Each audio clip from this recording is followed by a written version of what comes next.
Halo, Assalamualaikum warahmatullahi wabarakatuh. Kembali lagi di channel Hananda Saliana. Nah, di video kali ini kita berada di sesi parenting.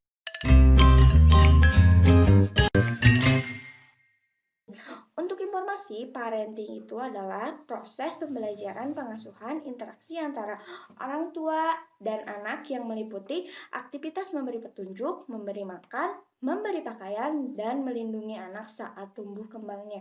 Oke, yang menarik di sini saya akan membahas satu eksperimen terkenal dunia yang dipopulerkan oleh Harry Harlow, atau nama lengkapnya itu adalah Harry Frederick Harlow. Dia itu lahir di Iowa, Amerika pada tanggal 31 Oktober 1905.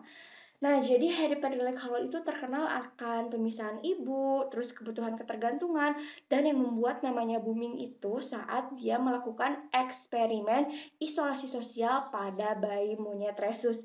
Nah, ini dia yang akan kita bahas kali ini. Langsung saja ke pembahasannya. Harry Harlow itu dikenal dengan eksperimennya pada bayi monyet rhesus yang dibesarkan oleh dua ibu buatan. Ibu pertama terbuat dari kain yang empuk dan lucu gitu ya teman-teman. Kemudian ibu yang kedua terbuat dari kawat yang dilengkapi susu dan makanan. Tapi setelah diteliti beberapa lama, ternyata dalam kandang itu si monyet lebih sering menghabiskan waktunya dengan ibu kain. Dia mendekati ibu kawat hanya karena ketika dia lapar ingin susu dan makanan. Kemudian di kandang kedua ditempatkanlah bayi monyet dengan ibu kawat.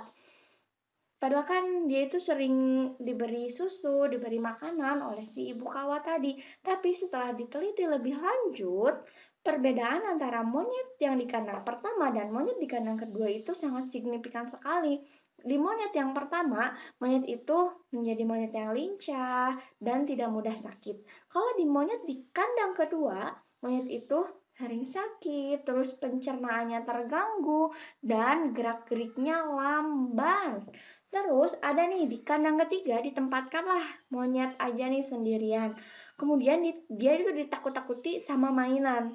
Dia itu langsung ngerasa ketakutan banget dan loncat ke pojok ruangan. Jadi dia itu sering menyendiri di ruangan tersebut.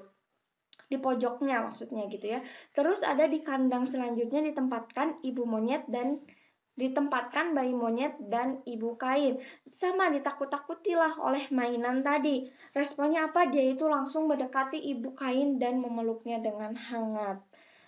Tanpa beberapa lama kemudian, si monyetnya itu ada rasa berani untuk mendekati dan memeriksa mainan tadi.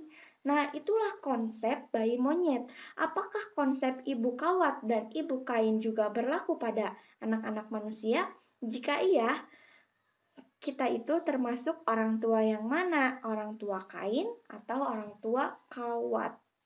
Nah, orang tua kain itu lebih sering memberikan sentuhan fisik untuk menguatkan. Karena ada penelitian yang mengatakan bahwa untuk menjaga perkembangan mental seorang anak dapat dilakukan dengan cara yang mudah dan murah, yaitu pelukan. Nih, ibu-ibu pasti suka-suka kan yang murah-murah. Jadi dengan kita memeluk anak 4 kali, paling sedikit tuh 4 kali. Tapi dia itu mengatakan 8 kali, 14 kali, sampai 20 kali. Nah, kalau teman-teman yang bisa memeluk anak lebih dari 20 kali dalam sehari, itu bagus banget. Karena pelukan itu kan sebagai pesan ya, pesan kasih sayang yang nantinya menghadirkan rasa diterima.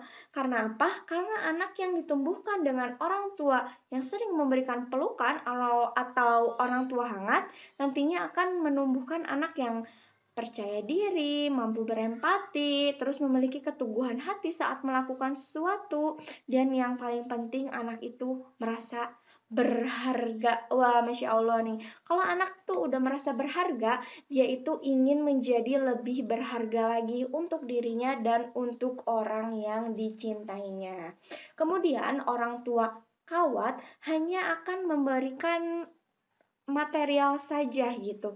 Kayak dia memberikan asupan gizi yang baik untuk anak, terus memenuhi segala kebutuhan anak. Nah, apa nanti jadinya?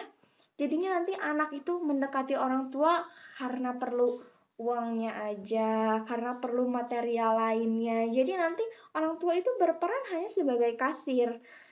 Karena tidak ada pelukan, tidak ada kehangatan antara orang tua dengan anak, teman-teman. Karena menurut mereka, kedua hal itu adalah yang tidak berguna gitu, menghabiskan waktu. Bahkan kebanyakan ada yang mengatakan seperti ini ya teman-teman.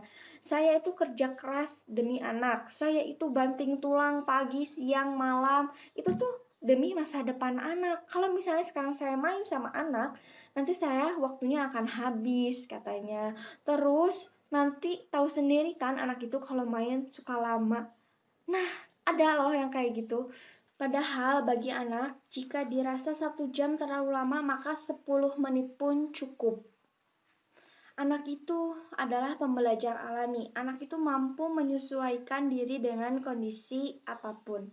Anak itu kan mampu disayangi, mampu juga diabaikan. Walaupun jelas ya, kehilangan kehangatan orang tua itu bukan pilihan anak. Tapi masih ada anak-anak yang hidup dalam kondisi seperti ini. Oke, jika nanti anak-anak kita tumbuh menjadi remaja dan orang dewasa yang berhati kawat, masihkah kita bertanya keheranan? Mengapa ya? Oke, sampai di sini dulu ya videonya teman-teman. Sampai jumpa di sesi parenting selanjutnya. Sumber dari video ini ngambil dari buku ini. Insya Allah bagus ya teman-teman. Sampai di sini dulu ya. Assalamualaikum warahmatullahi wabarakatuh.